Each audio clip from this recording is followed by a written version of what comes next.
don't want to see you back here until you're ready to wake up and start doing things properly!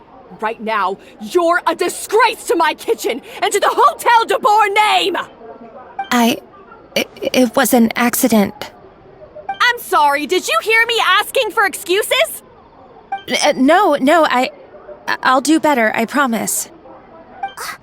Why is she so aggressive? She won't even listen to what the poor girl has to say! Oh, hey! Cut her some slack! You gotta at least hear her out! Wait! Huh? Who do you think you are telling me? Wait a sec. Navia? Huh. So, you're bringing backup now. Suit yourself! You're still wasting your time!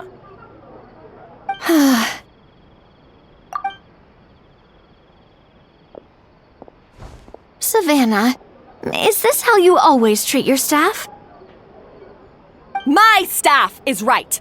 I'm the one in charge here now. And last time I checked, the Hotel de Boer doesn't take orders from the Spina di Rosula. Of course. How you run your kitchen is none of our business. But when a member of your staff is so overworked he becomes gravely ill, that most definitely is our business. We're going to stand up for him, whether you like it or not.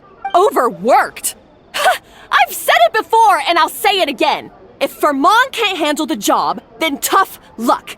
There are plenty of other capable people I can hire instead. But Fermont can do the job, he just... Monica, back inside, now! Huh?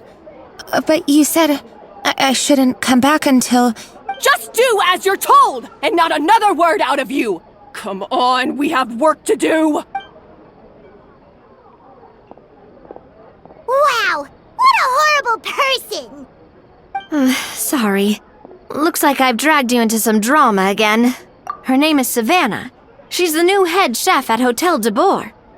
Ever since she took the job, she's been enforcing a brutal work regime and putting a huge amount of pressure on her staff. One guy was so overworked, he collapsed from illness. He's been bedridden for days, and he can barely even talk properly.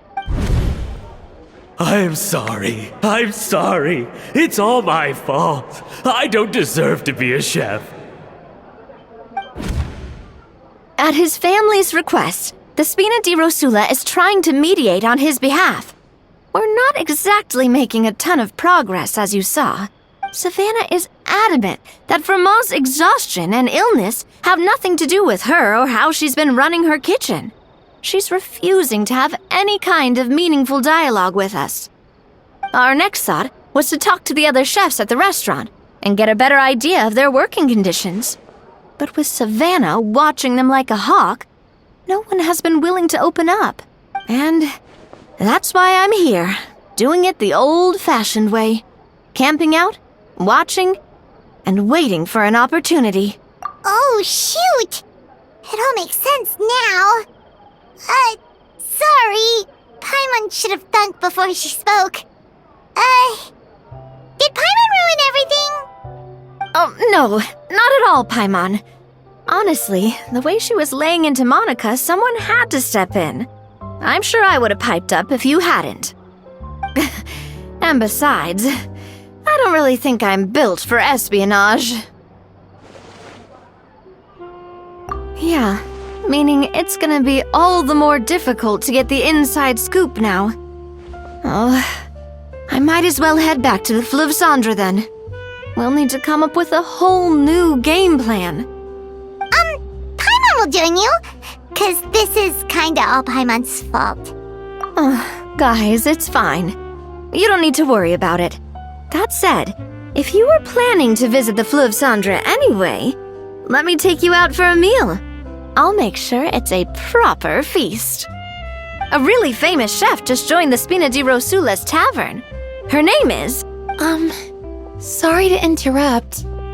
I just wanted to apologize for the scene you witnessed just now. We shouldn't subject our customers to that. This is a small token from us. It's some candy from Monica. She asked me to make sure it was delivered into your hands. Monica's the one apologizing?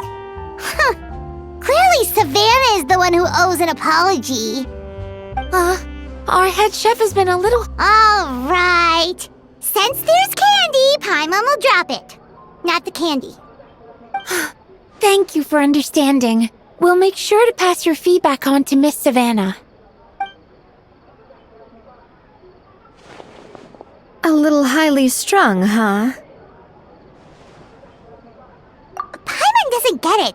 How did someone like her even become head chef? Well, according to Fermat's family, she hasn't always been like this. But that's a story for another time. Let's try this candy. Oh, Paimon totally gets it. Come on, dig in! Huh? Hold on, there's something written on the wrapper. Find... ESCOFFIER?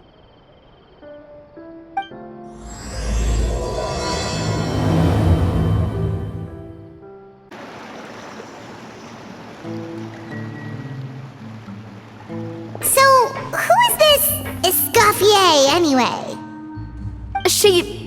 Well, for starters, she used to be the head chef at the Hotel de Boer, before Savannah. She recreated the legendary Gâteau de Boer and restored the restaurant back to its former glory.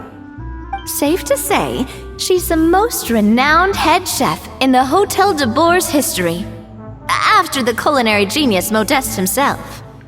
Gâteau de Boer? That's the super exclusive cake that they only sell a few slices a day, right? Wow. Why the heck would she let Savannah take her place? Well, apparently, the Hotel de Boer was reported for a safety incident. Someone claims that the kitchen was adding an illegal substance to their menu. But none of the chefs had any idea how it could have gotten into the food. In the end, ESCOFFIER decided that as head chef, she should take responsibility. And she was sent to the Fortress of Meripede. The Fortress of Meripede? Well, you're right. The quantity of the substance they found was fairly minimal. Even the guards believed the whole thing was probably just an accident. ESCOFFIER didn't have to stay in the fortress for long, but still, by the time she returned, the role of head chef had already passed to Savannah. So that's what happened. Paimon still thinks it's really unfair. Even though ESCOFFIER is no longer head chef at the hotel, she's still well respected by the staff. So, I'm guessing what Monica wants is for us to convince ESCOFFIER to try and negotiate with Savannah on the staff's behalf. Oh, Paimon gets it! Monica wants ESCOFFIER to come back and kick Savannah out. It's simple. If the new head chef is stressing everyone out, then the solution is just get the old one back. Well, about that... You thought cream of mushroom soup was ready to serve after 3.5 minutes on the stove. You'd have had more sense serving hot water with ice cubes. At least then you wouldn't have wasted all this perfectly good cream and mushroom. I'm sorry, Cream. I'm sorry, Mushroom.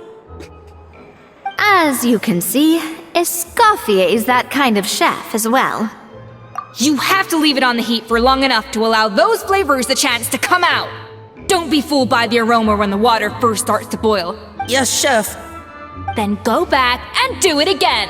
The customers are still waiting. Remember where you went wrong and don't repeat the same mistake twice. Yes, Chef.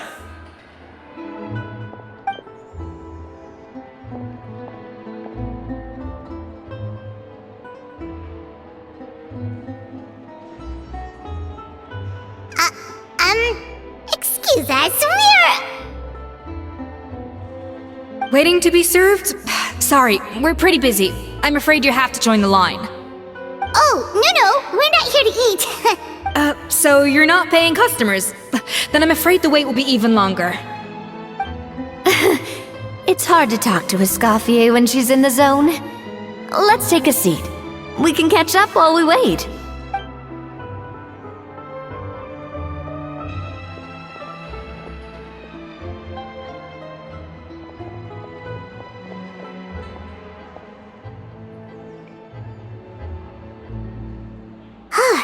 Looks like the rush hour is finally over.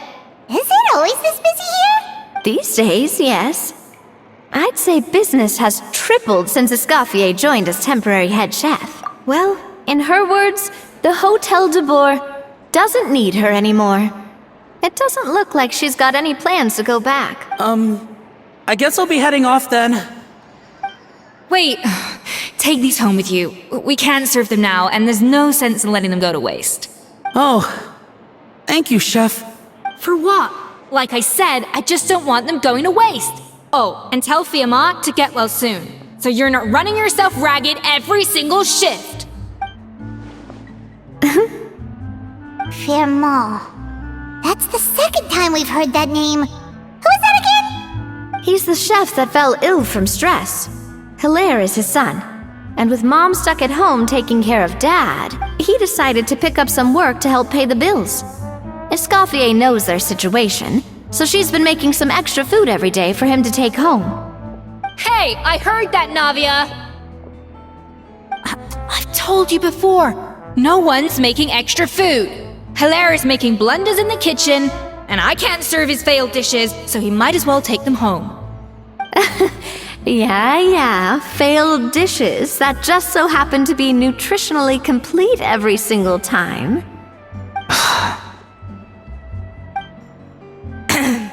So you two must be the world-famous traveler and his companion, Paimon. Yes? Is there something I can help you with? Oh, so you know us already. We'll skip the introduction then. We're here to talk about Savannah. Oh, I certainly am. The Spina's headquarters are right next to the tavern. And I've lost count of the number of times Navia's come to pester me about it. But I don't work for the Hotel de Boer anymore. And being ex-head chef doesn't give me the right to interfere with that business. Besides, I'm the one who persuaded Savannah to take the job in the first place. What? Well, she was a much gentler person back then. A little timid even. She wasn't at all confident that she was the right fit for the role. That's hard to believe. Are we definitely talking about the same Savannah here? Honestly, I do wonder if she's just emulating me. I mean, I'm not the most pleasant head chef to be around either.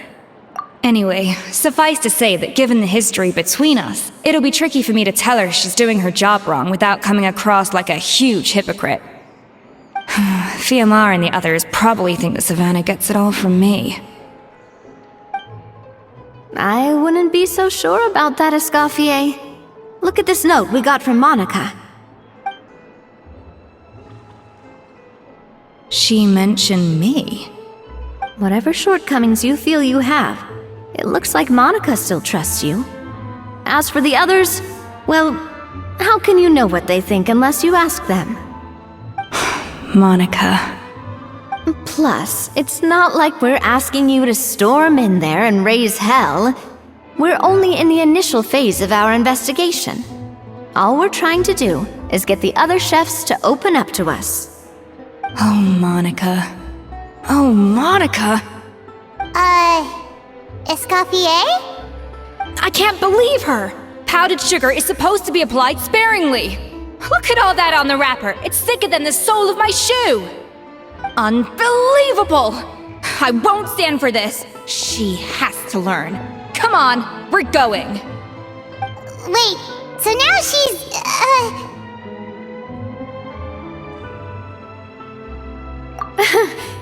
Let's go catch up to her.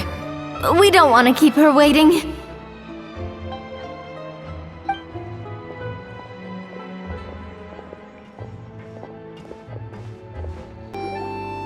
I'm sorry, I'm so sorry. I messed up your order.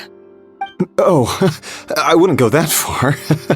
Maybe the taste is a little off, but if you hadn't brought it up, I don't think I would have noticed. But, please, you have to forgive me or Chef is gonna... Okay, I know. I'll kneel before you. What the heck? Get up, Monica! Can't you see that you're just making your customer feel more awkward? ESCOFFIER? If you want forgiveness, then do what any self-respecting chef would do. Make the dish again. And this time, get it right. You cannot go begging your customers to feel sorry for you. Savannah said that I'm not allowed back in the kitchen until I've corrected my mistake. But if I can't go back into the kitchen, I can't do the dish over. That's some backwards logic. How can you fix your mistake without being allowed to cook? If this is what Fermat had to put up with, then no wonder he had a breakdown.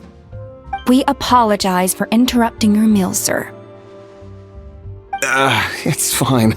With my layman's palate, it's not like I can tell the difference anyway. I was actually quite enjoying my meal until she appeared out of nowhere and started apologizing. Gave me a bit of a fright, to be honest. Oh, well, it's because Chef Savannah tasted a bit of the leftover soup from my pot and then threw me out of the kitchen. Gosh, that's pretty strict. Has she always been that way? I don't recall things being like this when ESCOFFIER was head chef here. I gotta say, you're all looking a little worse for wear these days. I mean, ESCOFFIER was strict too, but I think the difference is that her criticism was more constructive, so you knew what you did wrong and how to improve, and we all knew that it came from a good place. Chef ESCOFFIER was hard on us because she truly wanted us to reach her level. But these days, whenever we make a mistake, we just get told to wake up, get your head in the game, or just do it again. And it's only gotten worse since word got out that Chef ESCOFFIER had started working again in the Fleuve Cendre. Monica, you don't need to call me chef. I'm not the boss here anymore. Yeah, but through no fault of your own. What happened back then? That wasn't on you, and all of us know that. That banquet was a huge event, and so many staff were involved every step of the way. With so many moving parts, there's no way of knowing how that Lumiline ended up in the food we served. Lumiline? What's that? A new drug from the Fontaine Research Institute, produced from an extract of the Lumitoile. Apparently it sharpens the senses, so they used it to treat people with impaired responses to stimuli. Oh, yeah, I've heard about that. They found out you can use it as a flavor enhancer since it stimulates the taste buds. Makes things pretty addictive. They also found that overuse can have mood-altering effects and even lead to nerve damage. So it quickly ended up on the guards' list of controlled substances. Unfortunately, however, some food products containing the additive had already made it to the market by the time the guards banned it from the restaurant industry. Everyone knows that in all likelihood, someone probably just purchased a batch of contaminated ingredients by mistake. But you took all the blame. We all know why. You just didn't want to see this turn into a place where tensions are constantly running high, because everyone's suspicious of each other all the time. And now look at you, a fry chef in the Fleuve Cendre. What are you trying to say? Sure, the Spina's Tavern is no Hotel de Boer, but come on, it's not that bad, is it? Oh, the Fleuve Cendre, you say? Great. That's where I'm dining from now on. Monica, I'm very happy with my current job. And there's no changing the past.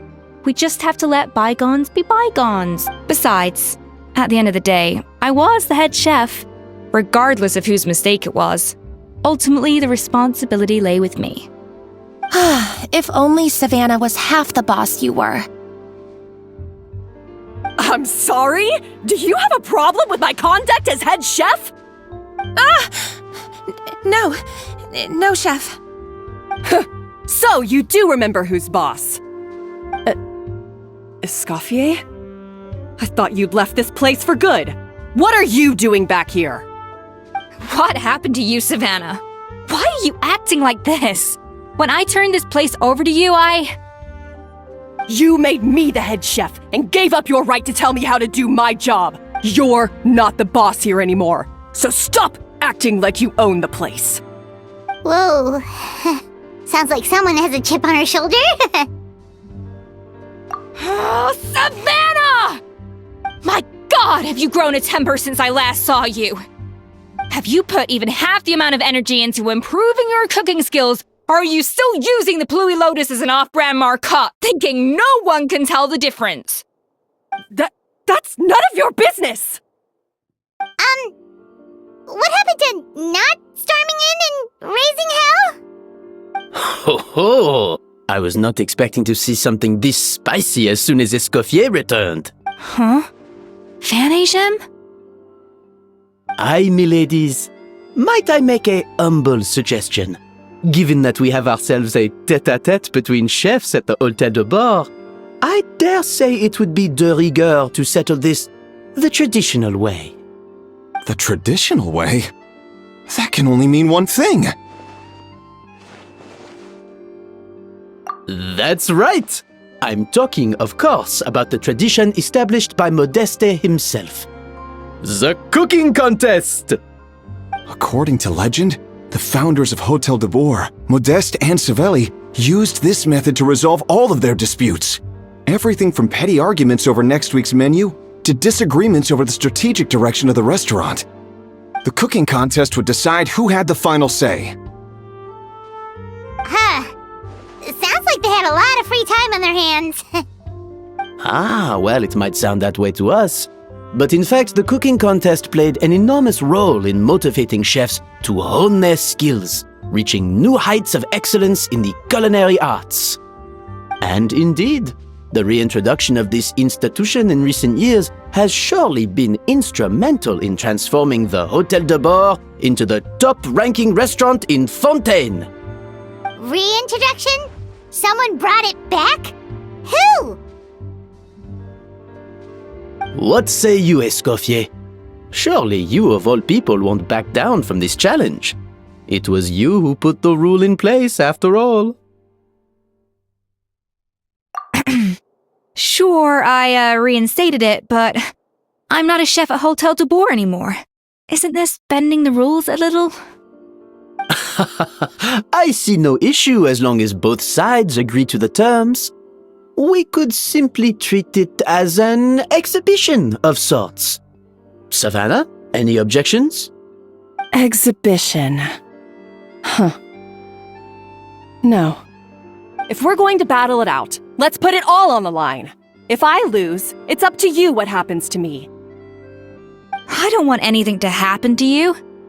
But if you lose, you hand over the Codex de Bord to me. What? The Codex de Bord? Only the legendary handbook written by the original head chef Modeste. It contains all his secret recipes, including Gâteau de Bord.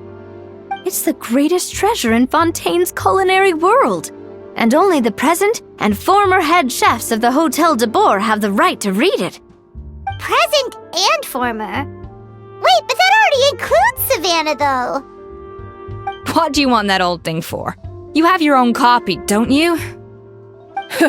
Don't take me for a fool. You know perfectly well what I mean. I want your copy, the original version, the one you took with you when you left us. I'm sorry, I must be missing something. You know, there's no difference between the original and the copy, right? They contain the exact same recipes. Stop trying to change the topic. What's wrong, Escoffier? Scared you're gonna lose to me? Or are you scared of me getting my hands on the original codex? Savannah, you may remember that we gave her the original as a parting gift to thank Escoffier for her years of service. Asking for it back feels a little, Oh, I'm sure it won't be an issue, as long as both sides agree to the terms. Those were your words, weren't they? And as for the contest itself, let's make it a bake-off. Gâteau de Bord, per the recipe in the codex. Well, Escoffier, you against me. Are you in or out? You sound surprisingly confident. All right then, let's see how much you've actually grown. I hope you surprise me, Savannah. I'd hate to find out that all you've learned after this long is how to chew people's heads off. Believe me, I'll show you. So, this whole bake-off thing kind of came out of nowhere. Was it really sensible to just go along with it? Well, I got a sense that she's holding something back. But we chefs always express ourselves in our cooking. So if she won't talk, this might be the best way to find out what's really going on with her. Holding back? Sure didn't sound that way to Paimon. ESCOFFIER only picked up on it because she's the same way. Always closed off, never letting you know what she really thinks. That's patently false, at least where your macarons are concerned. I've been nothing but truthful with you about the disgraceful amount of sugar you use. Okay, that's one case where you can keep your thoughts to yourself. Oh, that? Well, it's not so much a recipe book as a diary of Modeste's adventures. Back in the day, he and his good friend Savelli explored far and wide, partly adventuring, partly looking for new ingredients and developing new recipes. Their creations had an enormous influence on the course of Fontaine cuisine, turning it into a much more vibrant and diverse scene. For instance, legend has it that the original Gâteau de Bourg was made using a special secret ingredient that Modeste discovered on one of his adventures. So rare was the ingredient that they could never make more than 16 slices of the cake per day. But everyone who tried it claimed that it was one of the most blissful and invigorating things they had ever tasted. Modeste and Savelli went on to found the original Hôtel de Bourg, which catapulted them to stardom in Fontaine's culinary world. Especially Modeste.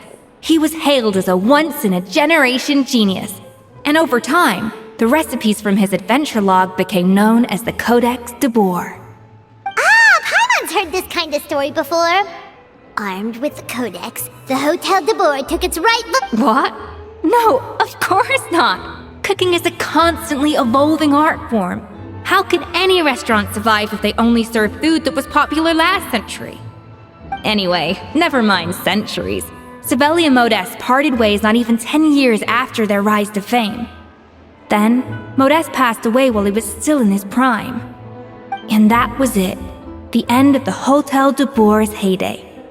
It fell into decline, and for most of its history, it was just a nondescript place with a couple of cheap tables. It's only in recent decades that it started recovering. Even then, it still took numerous relocations and changes of management before we finally ended up with Vanigem and the restaurant we have today. Oh! So the Codex really isn't all that, then. Paimon figured it was like one of those mystical books they have in Liyue's martial arts novels, where the main character learns all their secret powers from. Yes, well, that's fiction, and this is reality. You can't meet the tastes of modern diners by following some ancient recipes from a dusty old book. Case in point. Even the Gâteau de Bourg they sell now is actually ESCOFFIER's reimagination. Wait, really? Why though? Didn't that recipe make it into the Codex? It did, but like I said, it's the dusty old book now, and the records aren't as legible as they once were. Not to mention that there's no way of finding the secret ingredient Modeste wrote about. So, reimagination is right. I consulted some historical records and took what I could from the Codex. But ultimately, the Gâteau de Bourg of today is my own recipe. As for why we gave it the same name and kept the tradition of only selling 16 slices a day, well, you've got Vanigem's business sense to thank for that. Oh! Huh. Well, that kind of takes all the mystique out of it. Hey now, it might not be the original Gâteau de Bourg, but it's still the most delicious cake in Fontaine today. And who knows, maybe ESCOFFIER's version is more suited to your palate. Just think, if the original truly was the perfect cake you're imagining it to be, there's no way the recipe would have been lost to history, right? Not to mention that the Hôtel de Bourg never would have fallen into a slump. Anyway, before I left my role as head chef, I made a copy of all the recipes from the Codex, including my own improved versions, and turned them over to Savannah.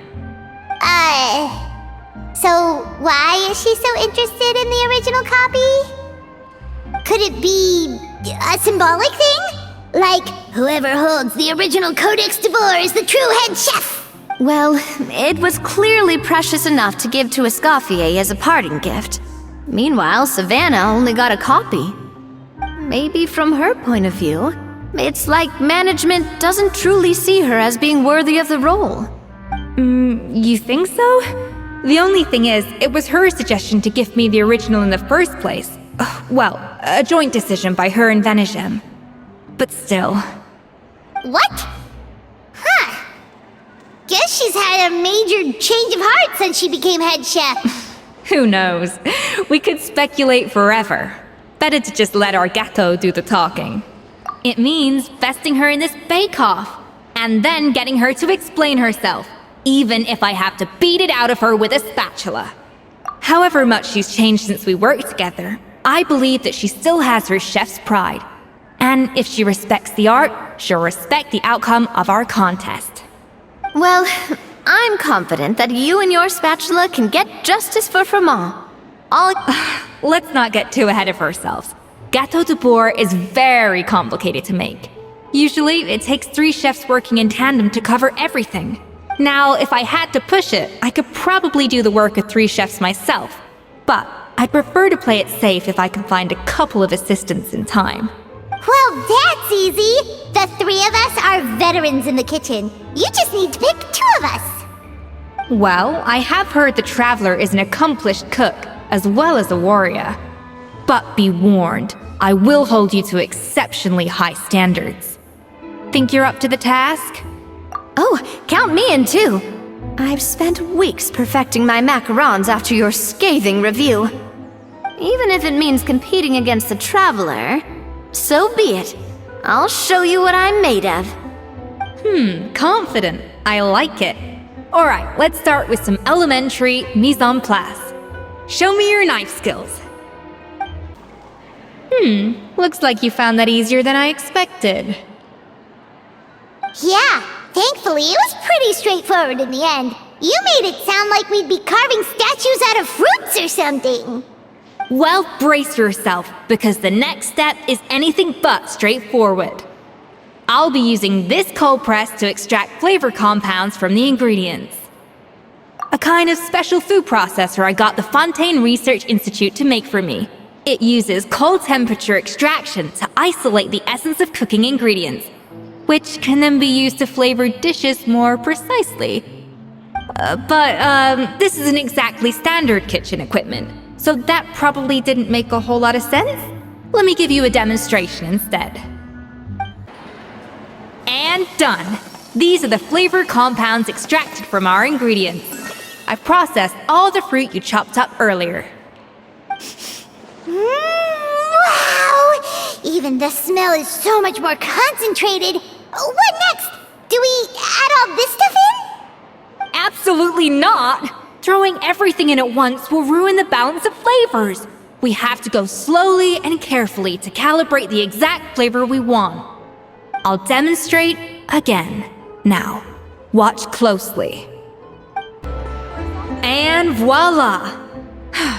Now it's your turn.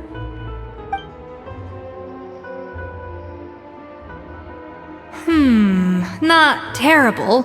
Considering this was everyone's first time blending flavor extracts, it could have been worse. But the Traveler's work was surprisingly good. Are you sure you've never done this before? You got almost perfect results on your first try. That goes without saying. Still, credit where credit's due. You did well. Alright, now for the part I've been looking forward to. I want each of you to cook something from the Hotel de Bourg's current menu. I'll judge your submissions and give you a final score. That's right. The true test of your cooking skills is the finished product. It'll be good practice for the contest itself. Now get to it. Chop chop! Look at that! With the grace of a snow-winged goose, as I like to say. Now, let the grating commence. Pretty good, right? Not to brag or anything, but Paimon's a bit of a connoisseur when it comes to la food. 6 points. What? Oh, well, fair enough. Paimon doesn't cook all that often, so as long as it's a pass. That's 6 out of 100. What? You say you're a connoisseur, but it's quite clear from this dish that you have far more experience consuming food than creating it. By that logic, I suppose you think listening to Lady Farina on repeat every day would make you an opera singer. Aww. Me next! I'll have you know that this batch of macarons has 2 whole tablespoons less sugar than my previous ones. So you went from 12 tablespoons to 10? Well, it's nice to know you actually measured it out, because it tastes like you just threw in whatever was left in the jar. 6 points. Aw. Now to the final dish. So, what do you think? This is our last hope. 8 points. Darn, that's barely higher than what we got. Not exactly. The color is spot on. Beautiful aroma. Excellent presentation. I have to give this one 8 points out of 10. Maybe even 9 points. Huh? How did you pull that off? Don't get me wrong. There's room for improvement. But still, this is clearly the work of an accomplished chef. I can tell that you've put many hours of work into honing your skills in the kitchen. I can really taste the grace of the snow-winged goose in this dish. The traveler's journey, with all its trials, tribulations, and setbacks. Not to mention the frustrations of having a picky eater for a partner. Hey, you made that last part up! No way did you taste that! Well, it looks like I lost fair and square. I guess you'll be taking the traveler as one of your assistants then? But if it takes 3 chefs, that still leaves 1 slot remaining. Maybe Paimon and Navia should keep practicing and see how it goes? Chef ESCOFFIER! Oh, it's Hilaire! What brings you here? I heard the news about the cooking contest. You're doing Gâteau de Bourg, right? And you think you're up to the task, do you? Oh, no, I know I'm not there yet. It's actually my dad who wanted to help. Firma, last I heard, you could barely get out of bed. Chef ESCOFFIER, Navia, Traveler, thank you all so much for everything you're doing for me and my family. I've had enough of sitting around at home while you run yourselves ragged. If you let me, I'd like to help you win this cooking contest.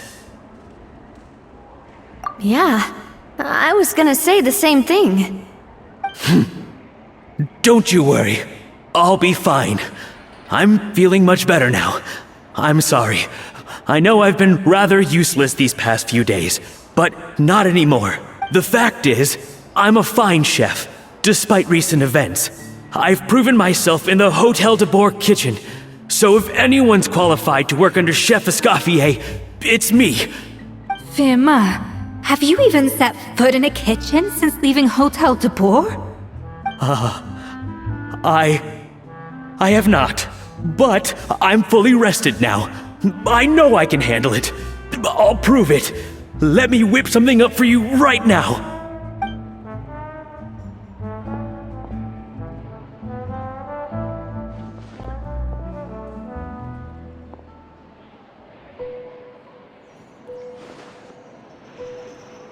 Huh? That's strange. Why are my hands shaking? What do you call this, Firma? I can't seem to grip my knife. Do it again! Again! Again! Hopeless. Get out of my kitchen yesterday.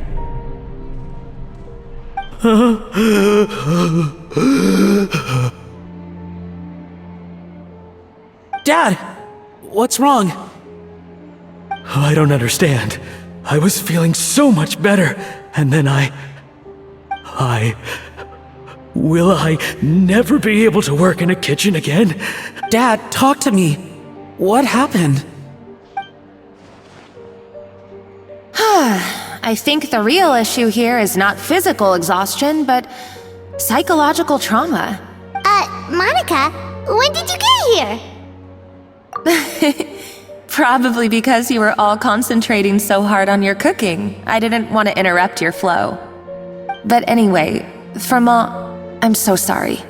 If only I'd known how serious your situation was, I would have stood up for you sooner. You have nothing to apologize for, Monica. During those long nights of redoing every order, you were the only person who looked out for me. Oh, come on. All I did was make you some tea. I doubt it was much help. Savannah was so ruthless toward you.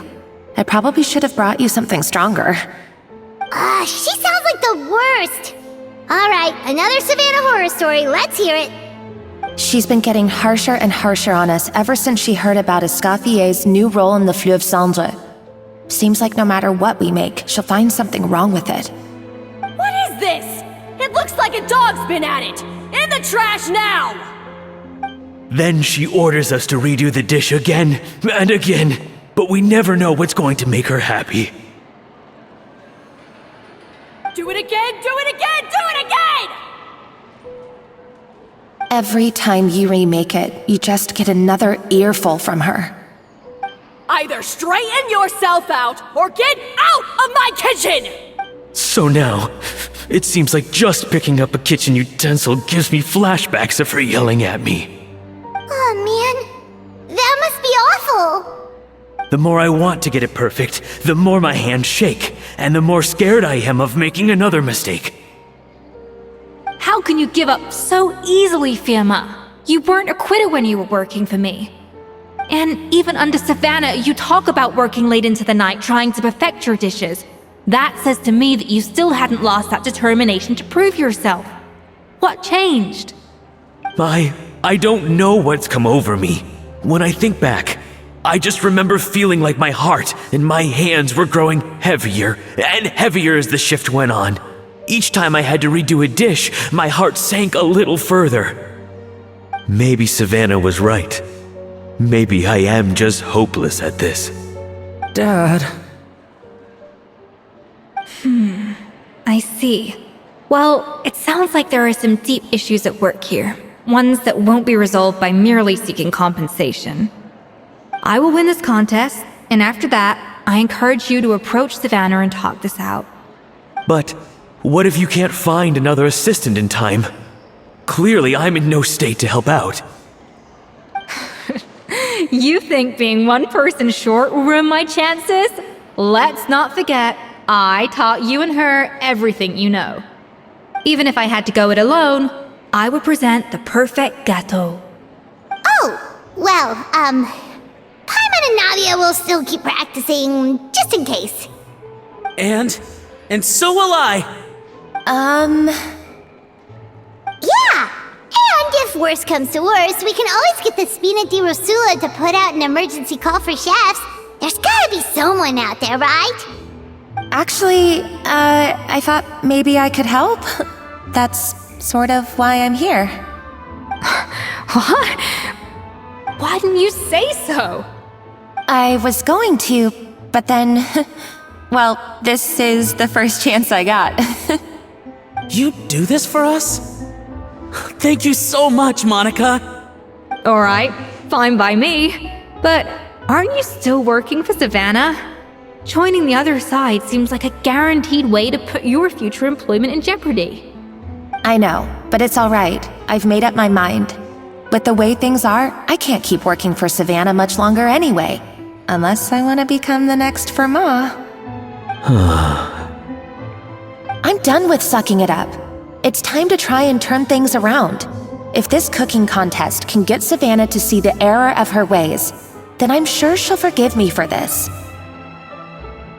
Well, Paimon didn't think we'd be poaching from Savannah's staff to get our third person, but there you go.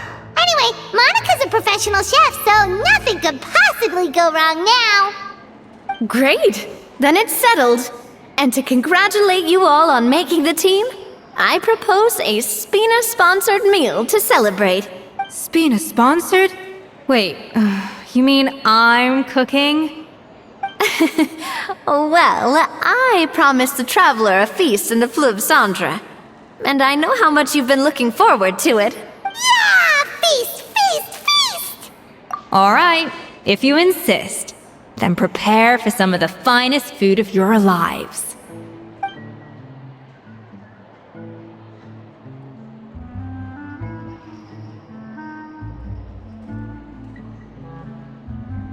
That's not a bad idea, actually. Wait, hold on. You need to finesse that further.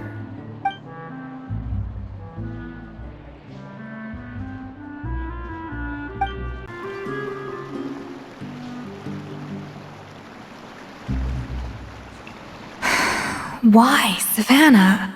Why? Oh, nothing. I was just flicking through the original Codex de Boer. I wanted to see if there was anything I'm missing. Something I hadn't noticed before.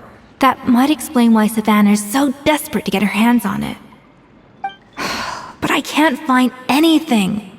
It's just some hastily scribbled recipes in between diary entries from Modeste's adventuring phase.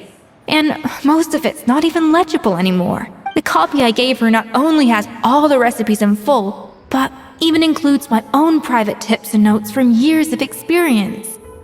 Surely that... yeah, maybe. Still, it's just hard for me to imagine that the Savannah I knew would go to all this effort just to make a point. We were. At least I always thought we were. She was a little shy, but meticulous with everything and everyone she dealt with. She made a few mistakes here and there, but she was quick to correct them whenever they were pointed out. And she was always striving to improve as a chef. Those qualities are why I recommended her to replace me as head chef. I never imagined for 1 second that she'd cause Fiamma and the other staff so much grief. Well, I mean to an extent, of course. I pushed hard for her to get the role. And the idea that she turned out like this because of me is difficult to come to terms with. I wonder if this is how Modeste felt back when he was writing the Codex. Yes, with his good friend and co-founder of the Hotel de Boer, Savelli. The story goes that after Modeste unveiled his Gâteau de Boer and was hailed as a culinary genius, he was admired and adored by all. But his newfound fame slowly drove him and Savelli apart. Unlike Modeste, whose every new creation was an instant hit, Savelli seemed to face setbacks every turn. Doors that would swing wide open for Modeste would shut in Savelli's face. And with Modeste being whisked off to all manner of functions by his celebrity friends, he had less and less time to discuss the culinary arts with Savelli. People started gossiping about Savelli, and their relationship between the two gradually soured. Everything came to an abrupt end when Modeste, still in the prime of his life and still hailed as a genius, suddenly died from an acute illness. And that was it. They neither had a decisive split nor got the chance to properly reconcile. Their story just came to an end. One rumor had it that Savelli actually killed Modeste out of jealousy, even as the latter was hoping to make amends. Unlikely, it's a popular theory, but there's no real basis for it. At least there are no records of Savelli ever being convicted of a crime. Still, beyond a point, there's no way of knowing what truly happened in the past. All we can do is try to make sure the present doesn't quite go as badly. And that's why I have to win this contest tomorrow. Then get the truth about everything that's been going on, even if it means cracking her open like a nut. Really? Well, I like the confidence. Don't let me down tomorrow, then. You better bring your A game. Mesdames et messieurs, welcome one and all to the Hôtel de Boer and to this most exciting of cooking contests. Savannah, I've brought the original copy of the Codex you asked for. Monica?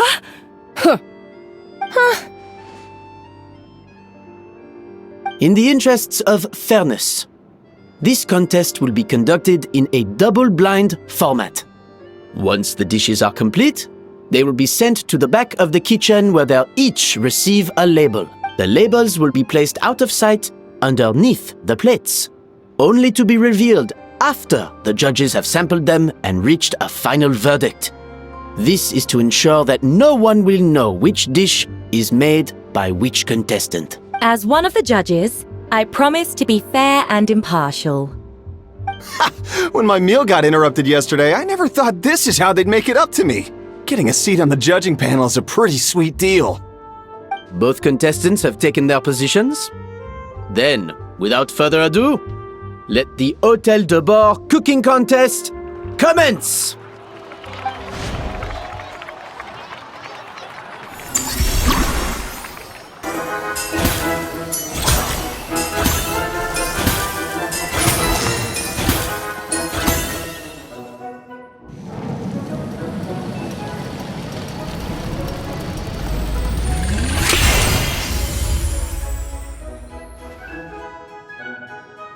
Come on, ESCOFFIER! Come on, traveler!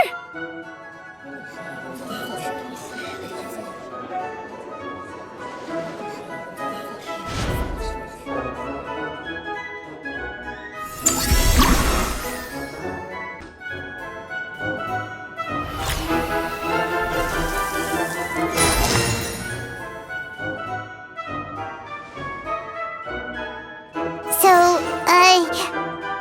what do you think?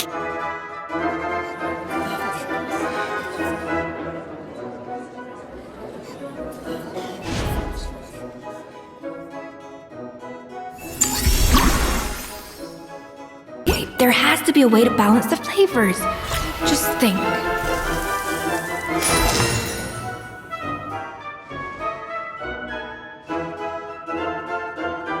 You can't match ESCOFFIER's talent.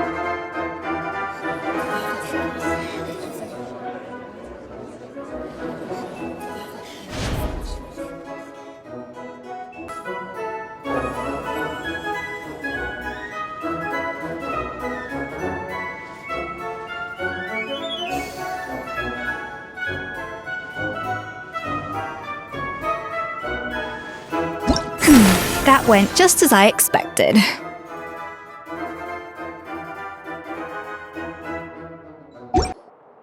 Time's up! Contestants, please take your dishes to the back.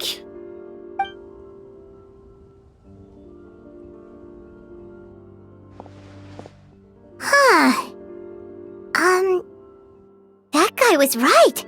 You really can't tell whose is whose just by looking at them. We both made the same dish after all.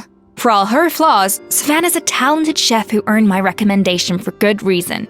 She wouldn't screw up something as elementary as the cake's appearance. Whoa! This is really rather good. Wonderfully soft and fluffy. Beautifully sweet. This is a masterclass in how to make gâteau de bord. I would give this one at least 9.9 out of 10! Only because there's something about the flavor of the base. It's just a little different from the recipe I'm used to. Huh? Really? I couldn't tell. All right, on to gâteau number 2. I haven't had a single bite and already this aroma is a delight to the senses. I have a feeling that this gâteau will be a gâteau for the ages. How exciting! I'm gonna dig in.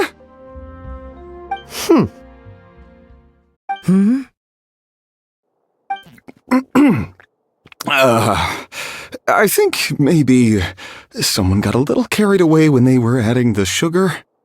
Not just the sugar, it's the flavors too. This is all over the place. Who made this? It appears the decision is unanimous. This gâteau is far below the standard we would expect. And Paimon thought this might actually be close. Turns out she can't bake to save her life. Something's not right here. Savannah may not be perfect, but no way is she this sloppy. I can now declare that the creator of the first gâteau has won this cooking contest. Now, all that remains is to turn the plate over and reveal the chef's name underneath. What? It's Savannah? No! That's impossible!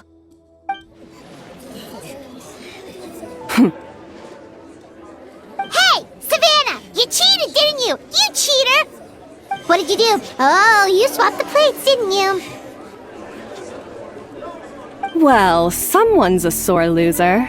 These cakes went from the oven to the judge's table without me ever laying a finger on them, and everyone here can attest to that. It was Vanejem's staff who labeled them in the kitchen. If you're looking to accuse someone, why don't you start with them? Isn't it more likely that ESCOFFIER's lost her edge? Oh, or maybe her assistants let the team down. You take that back! Judges, we demand a rematch!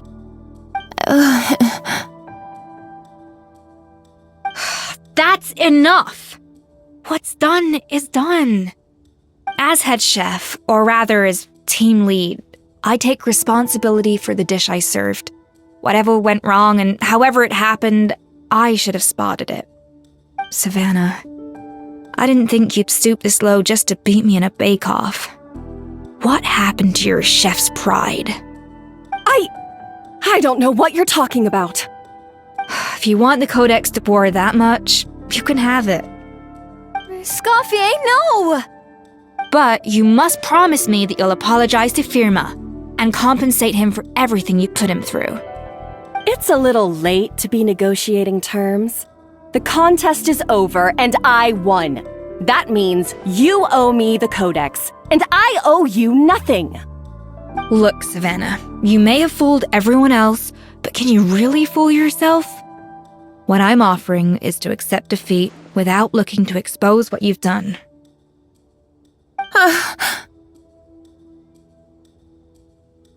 But only on the condition that you promise to stop putting so much pressure on your staff. Fine. I'll treat this as your final handover of duties from one head chef to the next. So, will that be all, ex-head chef? Or is there any other unfinished business you'd like to leave in my hands? I didn't mean that to be a scolding from your former boss, just a word of advice from a fellow chef and a friend. But I don't know if you're even open to input from other people anymore. I know what I'm doing. I don't need your advice. All right, fine. I'm glad to hear it.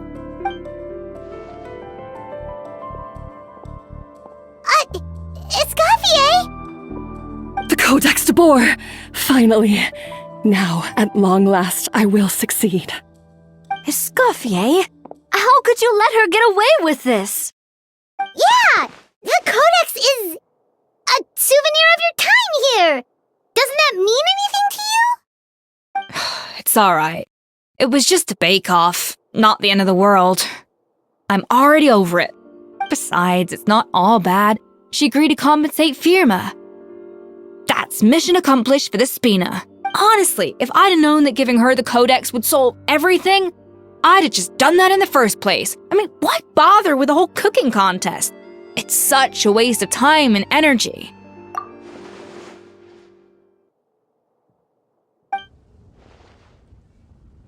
No. No! This doesn't make any sense! Huh? That's it? No secrets, no nothing? I don't believe it! This can't be happening. Oh, Chef Savannah! Savannah?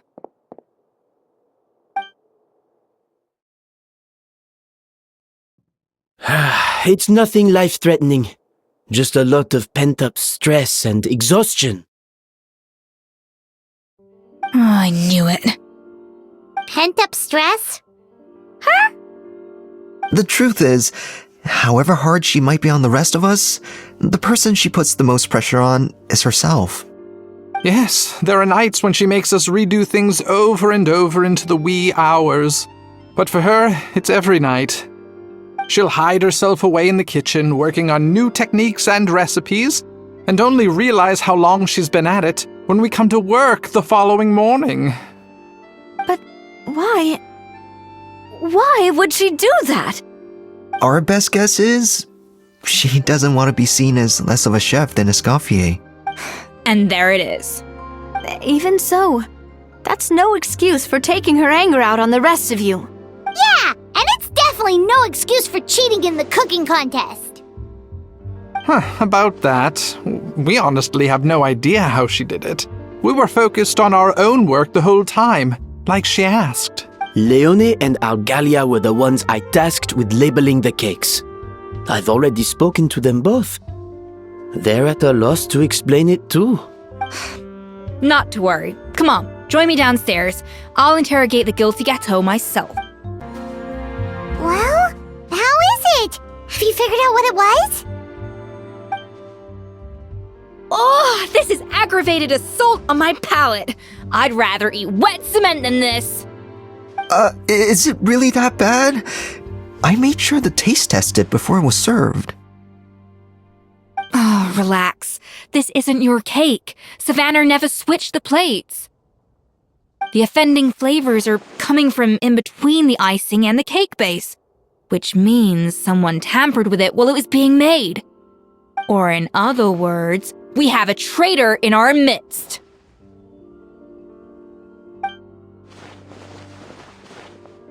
I'm sorry. I was forced into it. It was Chef Savannah. She said if I didn't cooperate, she would... Calm down, Monica. I've already accepted defeat. And if I wanted retribution, I would have brought this up when the results were announced. Whatever's going on with you, just spill the beans. There's no need to hide it. I was the one who caused the food safety incident that one time. Food safety? Wait, you mean the Lumaline incident? So you procured the contaminated ingredients? I think so. Savannah and I were on procurement that day. I didn't check everything as well as I should have, and so I let contaminated ingredients make it into the kitchen. But I swear I didn't do it on purpose. I had no idea there was an issue with them, and I didn't know it would end up with Escoffier going to jail. But the last thing I expected was for Savannah to use it as leverage to blackmail me with... This is crazy! So Savannah pressured you into sabotaging Escoffier's cake by threatening to expose your secret if you didn't? I know, it's terrible. I'm so sorry. I was so scared. The thought of Chef Escoffier finding out that I put her in jail, it made me freeze up with fear. I thought Escoffier would hate my guts if she ever found out, and yet somehow that's ended up in me doing something even worse.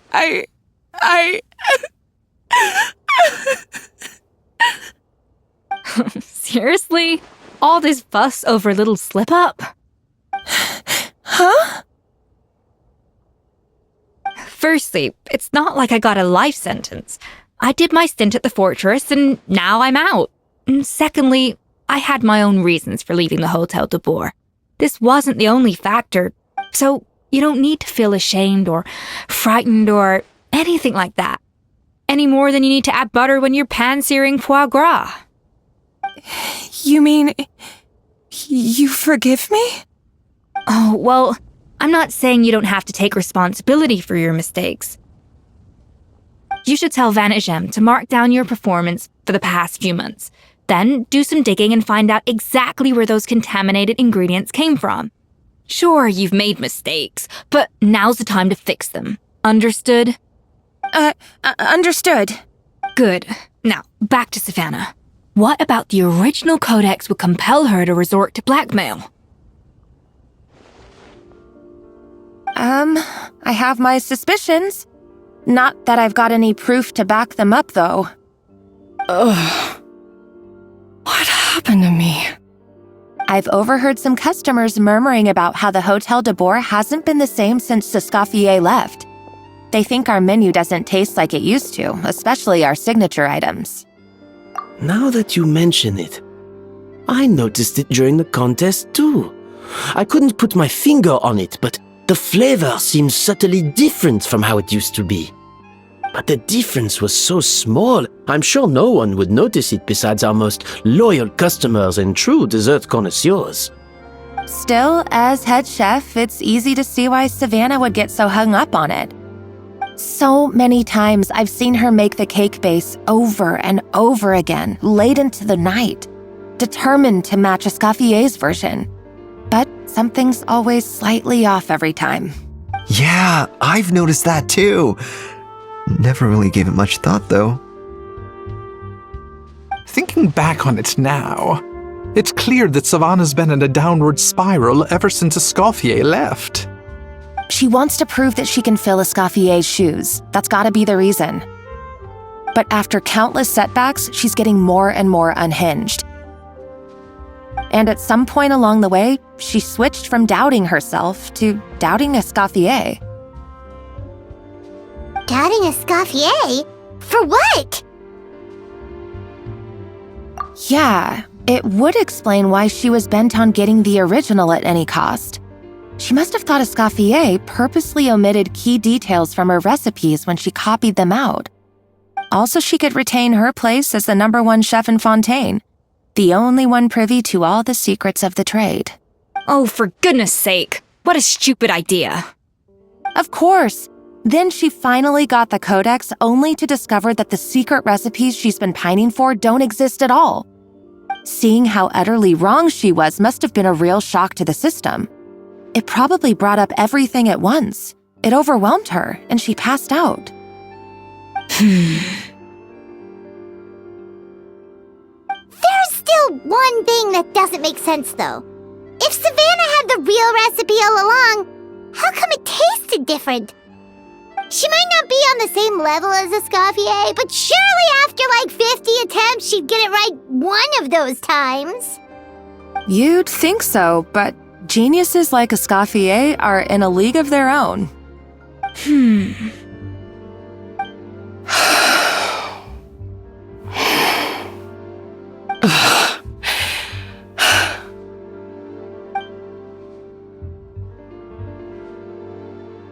New head chef, you say? What's her name? I don't think I've heard of her before. I wonder, can the Hotel de Boer keep its edge without Escoffier at the helm? This tastes different from last time. Is it undercooked or something?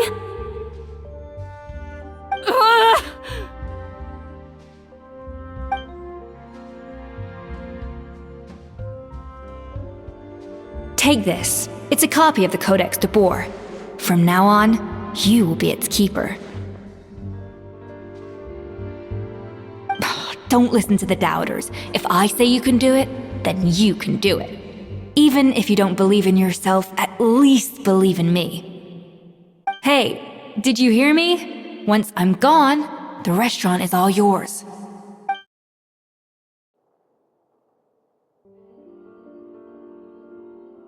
All this time, I've been blaming other people, but maybe I'm the problem. I sincerely apologize for putting everyone out. Savannah's awake now, but I don't think she's ready to speak to anyone yet. Let's give her the day to calm down. I'm sure you'll have the chance to talk everything out tomorrow. In that case, I'll go and update for Ma and his family. I wonder what he'll make of all this. So, we'll come back tomorrow then. That was a long day. I think I've earned myself a sweet treat when I get back home. Oh, nice! Macarons? Or are you gonna switch it up this time? Traveler, how much do you know about the snow-winged goose? Every year they migrate long distances in search of a suitable home. There's always one goose at the front whose job is to lead the flock. Fontaine poets often use the image of that goose to explore the ideas about leadership and genius. But what those poets don't know is that during a migration, the lead goose is always changing. Once the lead goose shows signs of fatigue, it retreats to the back of the flock and allows another goose to take its place. So the truth is that leadership, with all the responsibilities and pressures that come with it, it's something that everyone takes turns at. But we humans completely miss that fact when we project our own ideas about social hierarchies onto them. I guess what I'm saying is, I don't buy into this notion that there's some sort of gulf between normal and genius. Cooking is a science, not magic. Given the same ingredients, same recipe, and same environment, I see no reason why two different people shouldn't be able to create the exact same dish. Of course, some people have a more sensitive palate than others, and some people are just born bolder or more conscientious. But these are all variables that can be accounted for with time and practice. I'd have no reason to expect so much from others if I believed that perfection can only come from the hands of a genius. The only reason I hold people to high standards is because, well, I believe they're capable of greatness. Okay, I've made up my mind. I'm gonna get to the bottom of why Savannah failed. And come tomorrow, I'll give her the scolding of her life, pointing out all the mistakes she's made along the way. Then she'll finally see the error of her ways. Why are we here so early? Our meeting with Vanigem isn't for a while. Check on her? Why? What happened? Oh no. Escoffier, are you alright?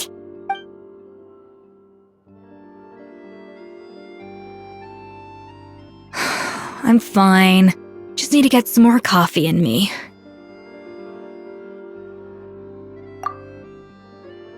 Huh? What happened to my coffee? Did I really drink it all? Alright. Thanks. I appreciate it. Hello! What can I get for you? Sure thing. We're here to go. Huh? Oh, I see. First cup of the season. Yeah, I get it. Young people these days do love their little surprises.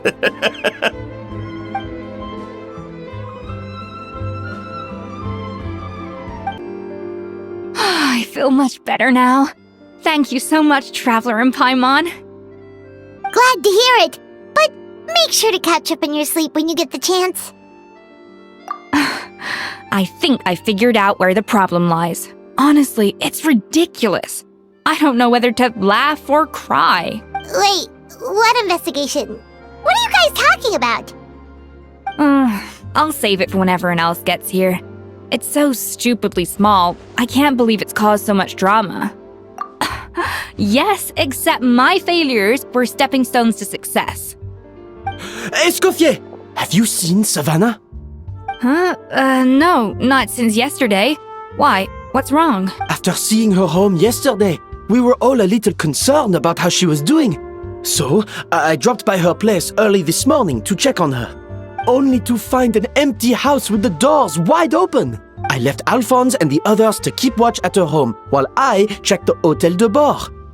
I'm worried something bad might have happened. If she's not here, then where could she be? Boss, Escoffier, bad news. Alphonse? You're supposed to be keeping watch at Savannah's house. We were, but then, just after you left, we found this stuff in her house.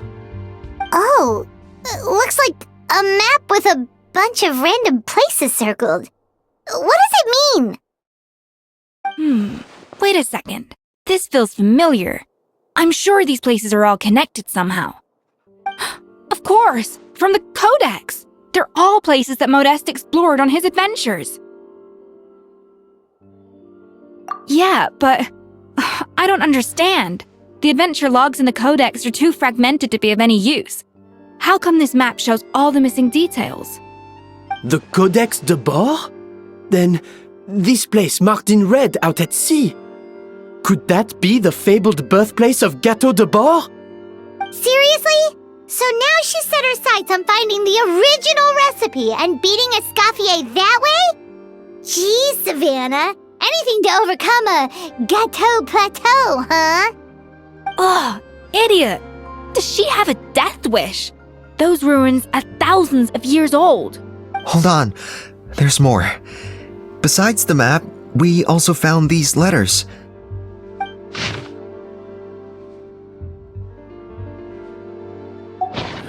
It was you.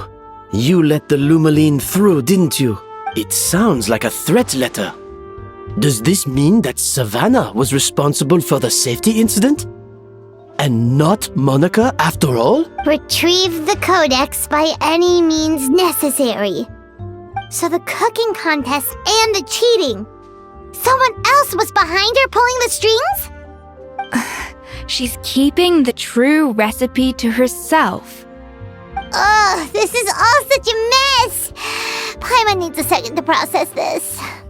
First, we thought that Savannah forced Monica to cheat in the cooking contest. But now, it turns out that someone else forced Savannah to force Monica to cheat?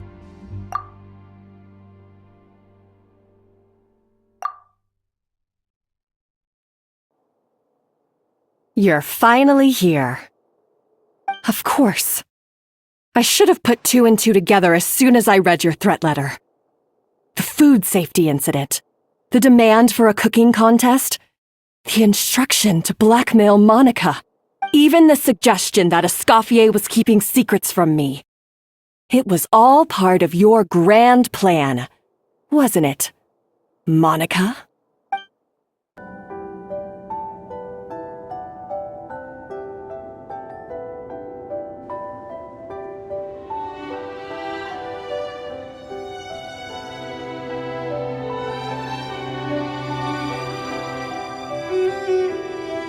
Whoa, this place looks like an underwater restaurant, doesn't it?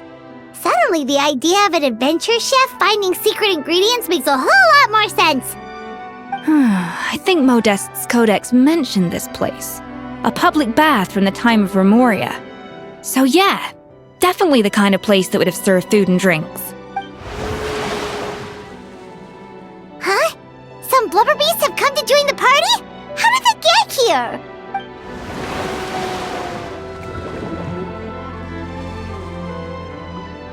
Aw, they ran off! That could be easier said than done. Something's blocking the entrance. Well, did Modeste mention it in his adventure logs by any chance?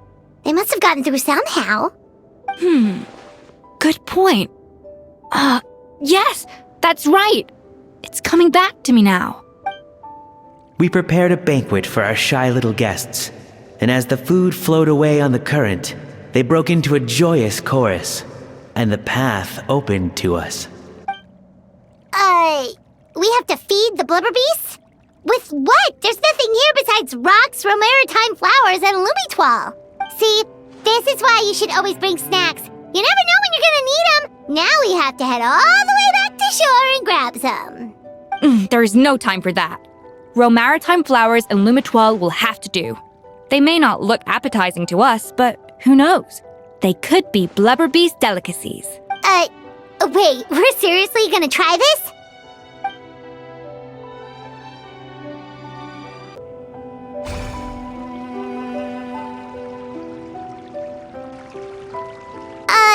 Blubber beasts or not, are we sure this stuff is edible? Trust me, they'll love it.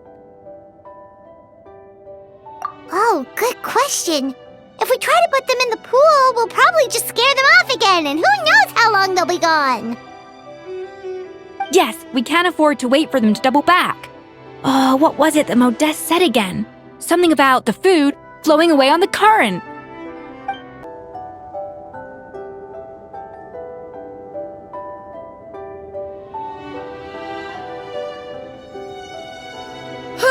Hey, give me your water.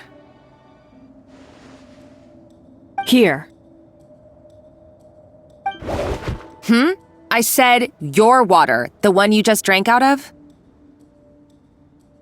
Sure.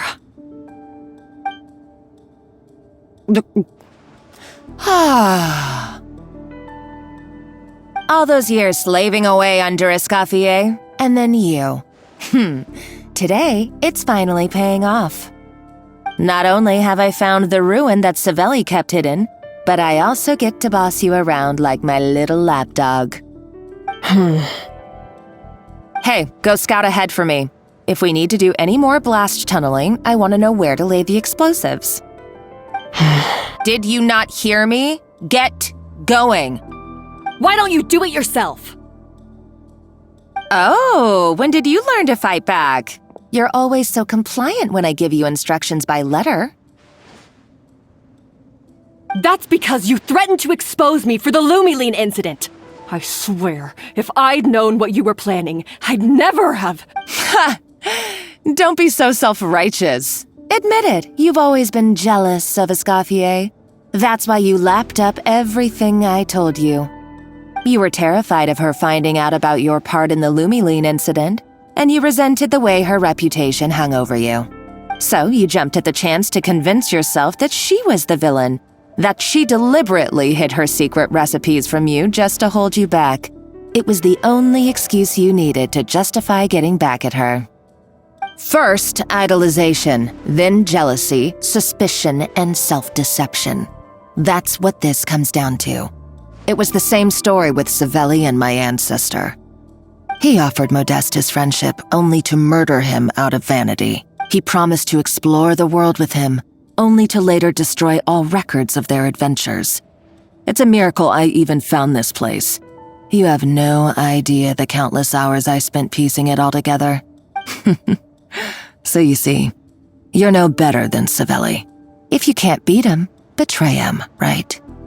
I am no Savelli, nor will I ever be. Oh, put a lid on it.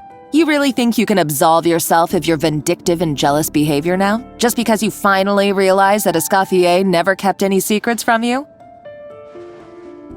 You didn't show any remorse when she left, or in the cooking contest. Why start now? You have no right to redemption. You're right. I don't deserve her forgiveness. But I am done being bullied into submission by you! Ooh, feisty. But you should watch your tone. Talking to me like that could get you in big trouble. I somehow doubt that. Since I poisoned both our water bottles. What? Ever since I learned the truth. I've been biding my time, waiting for this moment. You've played me like a fiddle for so long, and now this is payback! But you drank it too!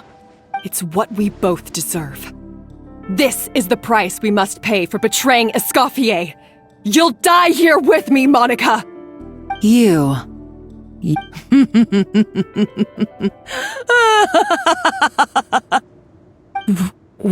What's so funny? Oh, you're too much. I thought I'd play along for a bit just to amuse myself. You gave a very rousing performance. I saw your dumb plan a mile off. There's no poison in these bottles, just clean, fresh water. No. Revenge is a dish best served cold, you know. Did you really think your half-baked plot would fool me? You're a lousy chef, and you make a lousy villain, too. A complete waste of space. No wonder you never amounted to anything. Everything I ever did was a failure. And now, I failed again, for the last time. Hey, why don't you try your hand at being a comedian in your next life? You got a good laugh out of me. You should have just done like I asked, Savannah. All I wanted you to do was scout the ruins for me. But you had your chance, and now it's time to say goodbye. Stop right there! Let her go, Monica! We've got you surrounded! ESCOFFIER? Ugh, looks like I'll have to keep you around for a little longer. You can't! Stay back if you want her alive! ESCOFFIER and the Traveler. I can't take you both on in combat, But if you so much as flinch, I can end Savannah's life in a heartbeat. Monica, what are you hoping to achieve by this? You're about to commit murder, and for what? A recipe? A recipe? You chefs are all blinded by your myopic focus on kitchen affairs. Well, some of us actually have bigger fish to fry. Modeste had a secret.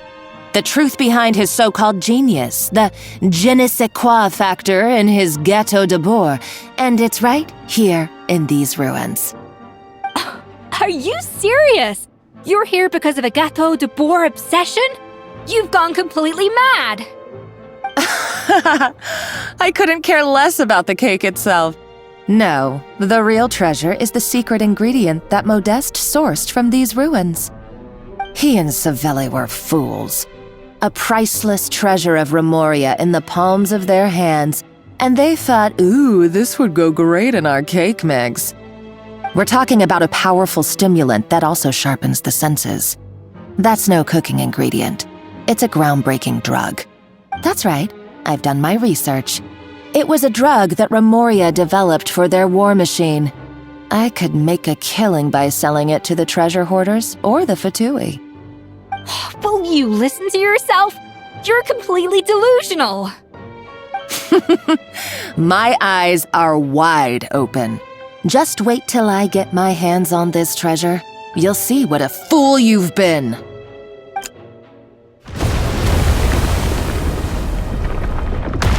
Wait, what's that sound? Just when I thought she couldn't get any crazier. She's lucky the whole place didn't collapse.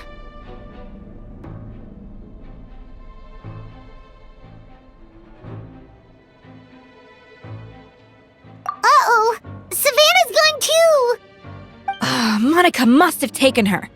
Oh, what a coward. She's only taken her hostage because she knows that she's no match for you. That's true. Even if she finds the treasure, she'll need Savannah alive if she wants to get out of here in one piece. Oh, well, our path's been blocked, so let's look for another route.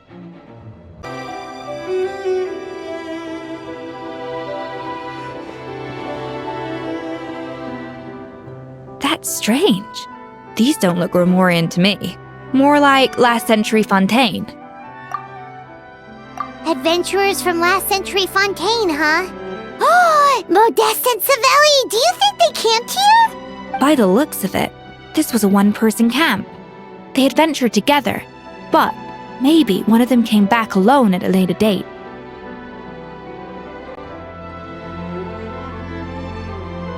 Huh, you really think so? Trust our adventurers' instincts. We're pros at this stuff, just like you're a pro in the kitchen.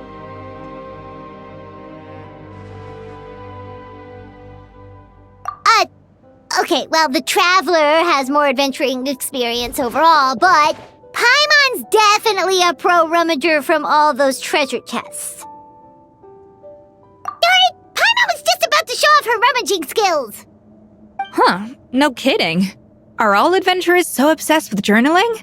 I mean, I guess I take a lot of notes when I'm cooking as well, but I thought that was just me. Anyway, let's find out who was here. It's been years since I've last visited these ruins. It's exactly the way I remember it. This place probably hasn't changed in millennia. Sadly, up above, on dry land, everything has changed. The treasure of Remoria. That's what we used to call it. Modeste was right about its potential. It turned Gâteau de Bourg into a national sensation. Our limited stock of the substance meant that the gâteau could only be produced on a small scale, but this only drove up the popularity all the more. Modeste was right about that too. He predicted all of it. He was praised as a genius, while I, as the one person who'd ever disagreed with him, was labeled a talentless fool.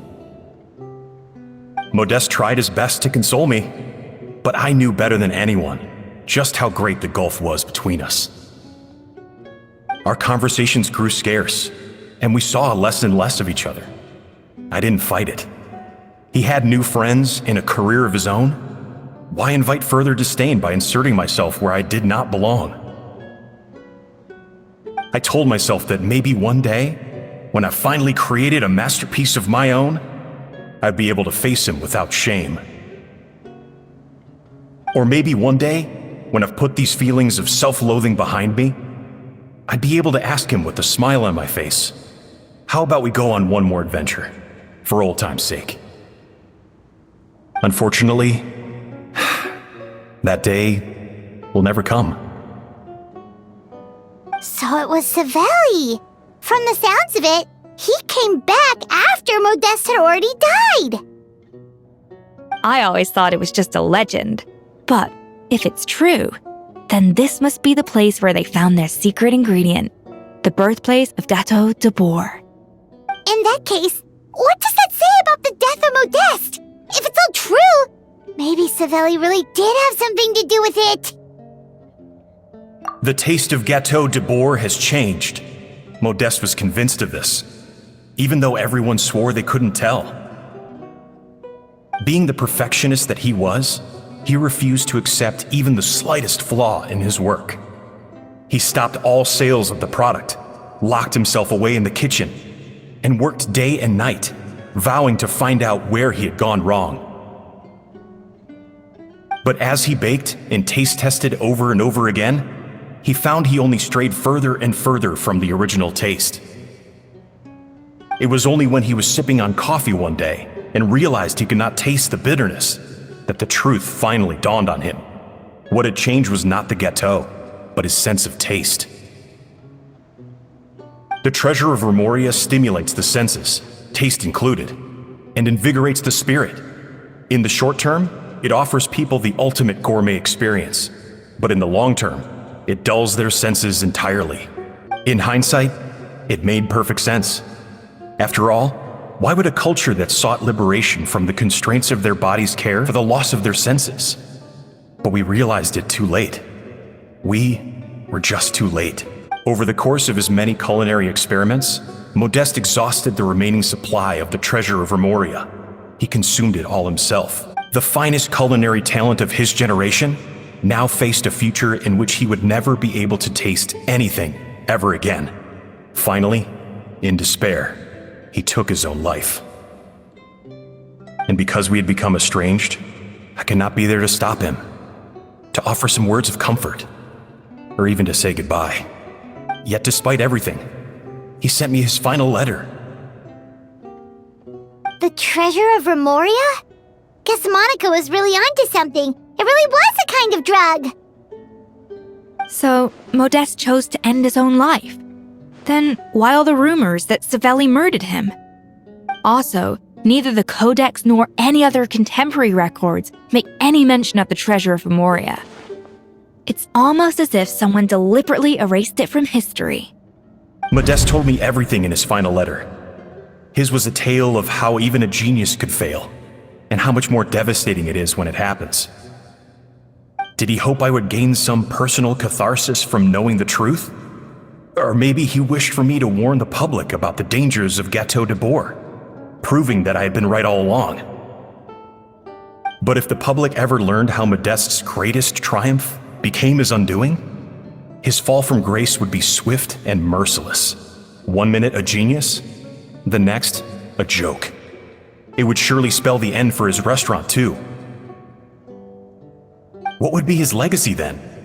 How would future generations view everything we built together? I fear the scorn I have faced these last years would pale in comparison to the scorn shown to him by the history books. I cannot let that come to pass. I will do what I must to protect his name. It will mean tampering with his notes to remove the damning details, leaving mere fragments of our story behind. It may lead his family to suspect me of having a hand in his demise. But if that's the price of destroying all evidence of my crimes, then so be it. I would rather the world believe a tale of genius and jealousy than see his reputation in tatters. The final loose end is the evidence here, at the bottom of the sea.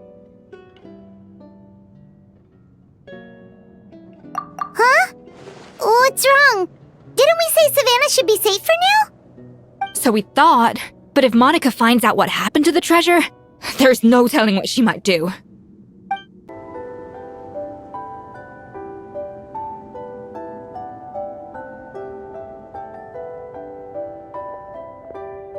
The treasure of Remoria. I have found you at last. Savelli, you tried your best to bury the truth, but you underestimated the children of Modeste. Some fragments of his diary escaped your clutches, and we have held on to them for generations. But I have to thank you too, Savannah. Without your help retrieving the codex, and with it the last piece of the puzzle, I may never have found this place. But now, finally, the secret to Remoria's military might is within my grasp. The treasure of Remoria is mine! Oh. It's empty. It's empty? Monica? Oh, we were seconds too late. ESCOFFIER? What's the deal with that jar? Savelli's final act! He wanted to conceal the secret of the treasure forevermore and make sure it would never harm anyone again. So he came here after his friend's death and destroyed every last shred that remained. This can't be happening. All the years I spent piecing together the truth. All my painstaking planning. All that for an empty jar? Monica, don't do anything stupid. This ruin is more dangerous than you realize. Oh, shut your pie hole! Praise be to Lord Remus. You barbarian shall be slain. Why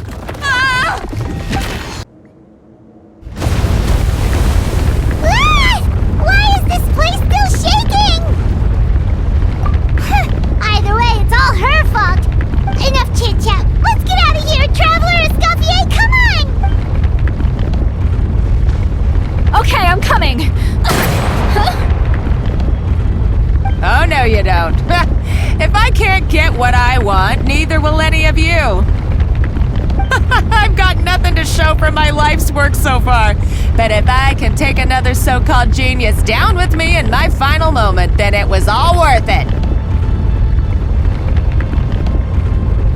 You're a psycho!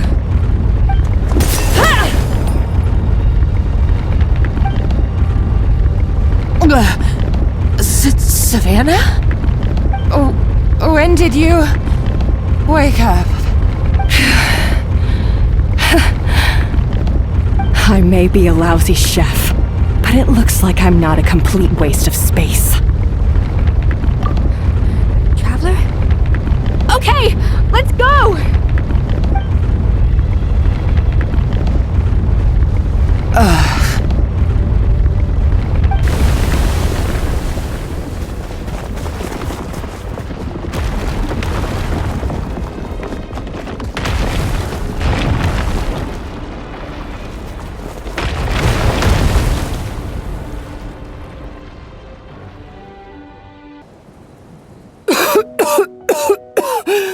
ESCOFFIER! Savannah! Traveler! And Paimon! Venejem! What are you all doing here? What did you expect us to do? Stay at the restaurant and sit on our merry derrieres? While the Traveler and ESCOFFIER were out here risking their lives? We had to do something. Even though that something ended up being, well, waiting for you here instead. I don't deserve any of you. And I certainly don't deserve to be your head chef. It was my fault ESCOFFIER had to leave. Then I couldn't live up to her standards. I acted like a tyrant in the kitchen. And now I almost got myself killed. Come back, ESCOFFIER. Come and be our head chef again. I'll never be able to replace you. Okay, so everything I said to you the day I left, It just went in one ear and out the other? Huh? Sorry, I was kinda in my own head at the time. All I could think about was the Lumiline situation. What was it you said again? Forget it. It doesn't matter. Anyway, I didn't leave this job because of you. And you're not nearly as awful a chef as you think. If you were that bad, why would all your staff show up here for you? Escoffier's right. Sure, you nitpick our work and get us to do things over a lot. But when it comes down to it, you're the one who's always doing whatever it takes to make sure the customers get served on time, every time. Things were pretty rough after Escoffier left, and Savannah's the only reason we've been able to make it through. Our customers know that Escoffier doesn't work for us anymore. But the fact is, they keep coming back. If that's not an endorsement of your work, I don't know what is. At the end of the day, we're all human, and we all make mistakes. All we can do is recognize where we get it wrong and do our best to improve. That's all that's humanly possible. No, I get what you're saying, but what I did to Firmont and to Escoffier, it's unforgivable! Well, about that, there's someone else here to see you, Chef.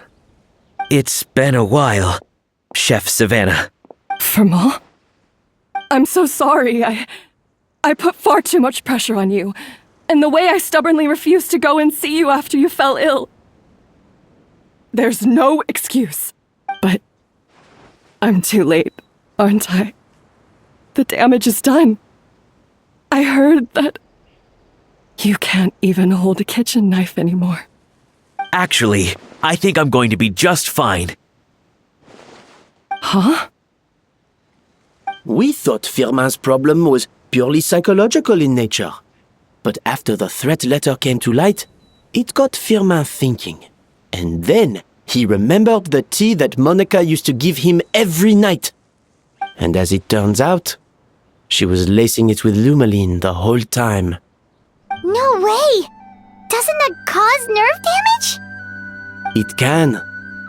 High doses pose a risk of serious nervous and sensory complications.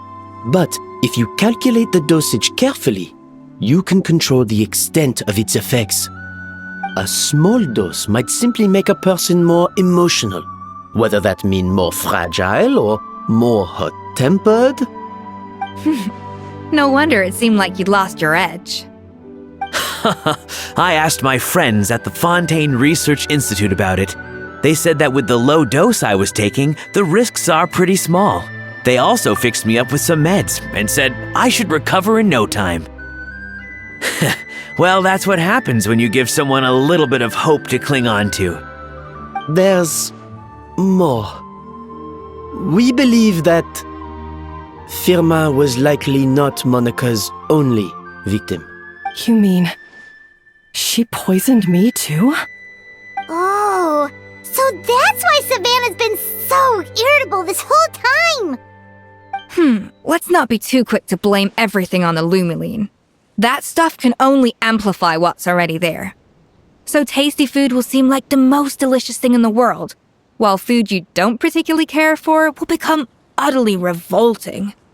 So you better make sure you reflect on your behavior and apologize to every single person you've wronged. I will. I'm sorry. There's still one question that's really bugging me. Why is it that no matter what I do, my Gâteau de Bourg never tastes the same as yours? Is it just...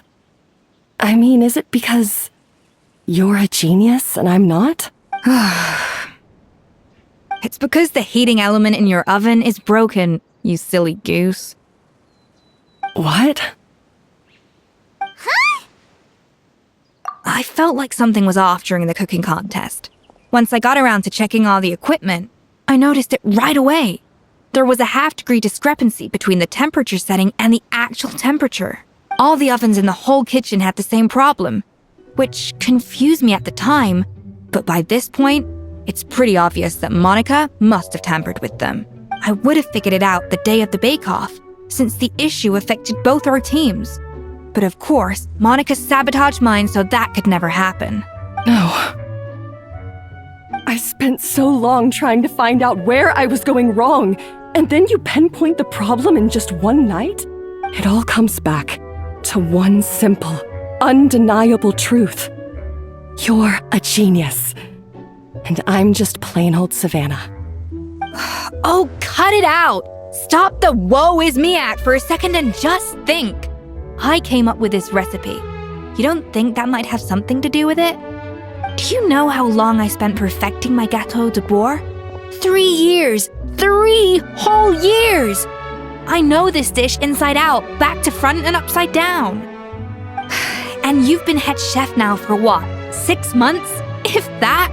A couple hundred failed attempts, and you're gonna throw in the kitchen towel and declare you'll never be successful because you're not a genius. You clearly have no idea how many kitchen failures I've had under my belt, or just how long it took me to finally get my recipe to a level I was satisfied with. Genius or not, everyone makes mistakes. Modeste did, Savelli did, everyone does.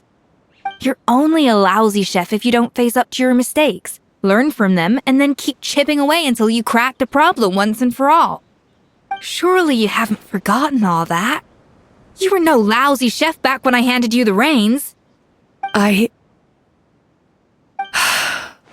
haven't forgotten. And I'll make sure I never do. That's our head chef.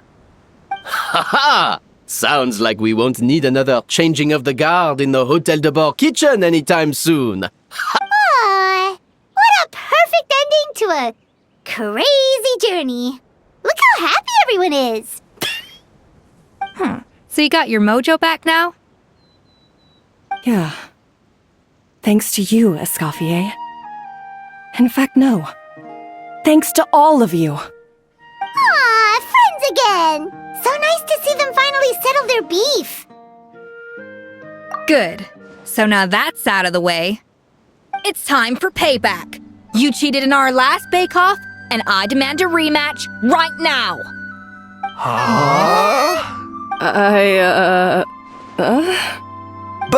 But that was mostly Monica's fault, wasn't it?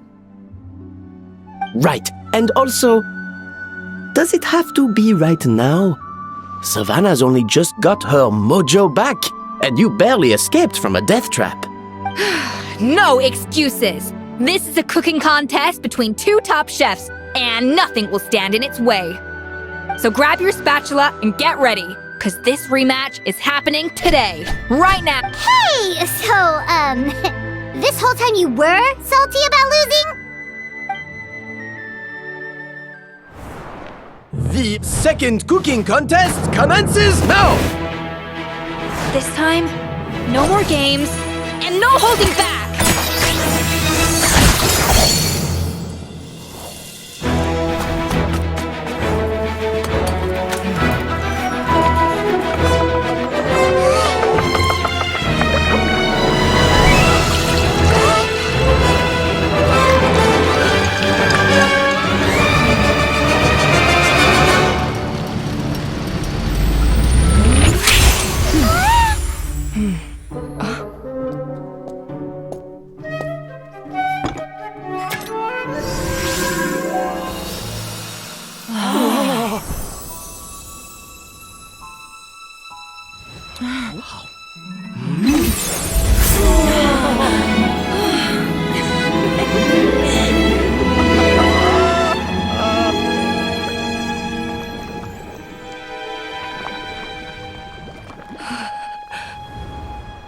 I feel like I don't have the right to be here.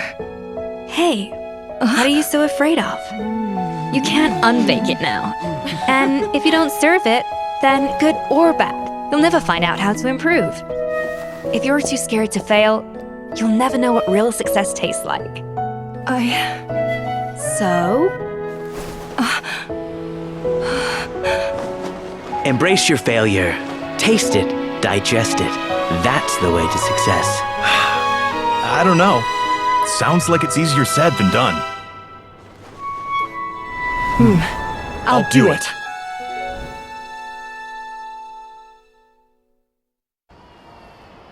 The results are in! A landslide victory for ESCOFFIER!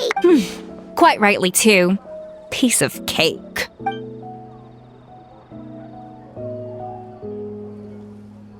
Oh yeah, look at that! Savannah looks pretty chipper too, considering she lost. Now, where were we? Yes. Do you have any more questions for me after everything that's happened? I thought Navia would have filled you in. And actually, I said all this to Savannah before I left. Although, as we saw, I don't think any of it sank in. I had 2 reasons for leaving. One was the food safety incident, of course, but the other was that the Hotel de Boer had reached a point where it didn't need me anymore. So I decided to step down and look for new opportunities to improve myself. Improve how? Well, a while back, I got to know a fellow chef from Liyue, and in her, I saw so many new possibilities. She has that same adventurous spirit that Modeste and Sibeli had in their youth. Slime mucus, lizard tails. With her, nothing's off the table. There's a whole world of new flavors out there waiting to be explored, hiding away in ingredients we overlook. Case in point, remember those Romaritime flowers down in the ruins? I used them in the cooking contest just now. Did you taste the difference? What? Paimon didn't notice at all! Half of the art of cooking is dissecting the recipes of previous chefs and figuring out the exact constellation of elements that gave their work its signature taste. And the other half, it lies in freeing yourself from the confines of the kitchen. You've got to go out and explore the endless possibilities out there. Uh-oh. Paimon's suddenly not sure she wants to try your cooking anymore.